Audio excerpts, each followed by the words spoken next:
नमस्कार दोस्तों, आप सभी का फिर से एक बार बहुत बहुत स्वागत है मेरे चैनल मिथिका में, जहां मैं आप लोगों को ऐसी नई नई कहानियां सुनाती हूं जो आपने पहले कभी नहीं सुनी होंगी। तो चलिए आज की कहानी शुरू करते हैं। और आज मैं आप लोगों को सुनाने जा रही हूँ कहानी ज़्यूस और गैनीमेड की। ग्रीक पुराण में देवताओं के राजा ज़्यूस और देवी हेरा की बेटी है देवी हीबी, जो कि जवानी और घर के कामकाज की देवी है। और जब माउंट ओलंपस में कोई उत्सव होता था तो वो एम्ब्रोसिया के पात्र से सबका पात्र भरती थी। एम्ब्रोसिया एक ऐसी मदिरा है जिसे पीकर देवताएं अमर रहते थे। एक दिन एम्ब्रोसिया परोसते वक्त हीबी का पैर फिसल गया और वो गिर पड़ी और उनके पास रखा सारा एम्ब्रोसिया नीचे गिरने की वजह से नष्ट हो गए। इसे देखकर सारे देवताएं हंसने लगे, मगर ज़्यूस को ये बात बिल्कुल भी मजेदार नहीं लगी। उन्होंने हीबी को एम्ब्रोसिया परोसने के दायित्व से हमेशा के लिए मुक्त कर दिया। हेरा ये बात सुनकर बिल्कुल भी खुश नहीं हुई। उन्हें लगा कि अब जब उनकी बेटी उत्सवों में एम्ब्रोसिया नहीं परोसेगी तो ज़्यूस को एक मौका मिल जाएगा अपने किसी प्रेमिका को ओलंपस ले आकर उससे ये काम करवाने के बहाने उसे अपने पास रखने का। मगर ज़्यूस ने अपनी पत्नी को आश्वासन दिया कि वो अब इस काम के लिए किसी ऐसे को ढूंढेंगे जो इस काम में माहिर होगा। मगर उन्हें ये समझ नहीं आ रहा था कि इस काम के लिए ऐसे किसी व्यक्ति को वो कहाँ से ढूंढेंगे। तब उनका ध्यान इंसानों की तरफ गया और उन्होंने गैनीमेड को देखा।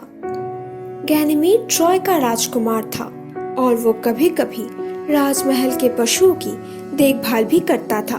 गैनीमेड एक बहुत ही खूबसूरत नौजवान था। ये कहा जाता था कि उसकी तरह खूबसूरत इंसान इससे पहले कभी देखा ही नहीं गया।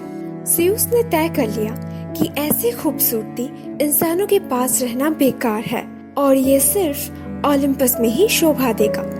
उन्होंने अपने चील को भेजा गैनीमेड को उठा लाने के लिए।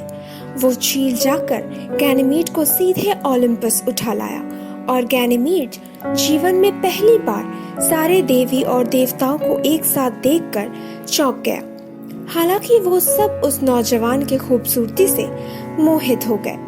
ज़्यूस ने घोषणा कर दी कि अब हीबी की जगह लेगा गैनीमेड और उन्होंने उसे अमर बना दिया, जिसकी वजह से वो हमेशा हमेशा के लिए जवान और खूबसूरत रह गया। सारे देवी और देवताएं उसे पसंद करते थे, सिवाय हेरा के, जिसे बहुत जलन होती थी क्योंकि ज़्यूस अब अपना ज्यादा से ज्यादा वक्त गैनीमेड के साथ गुजारने लगे थे।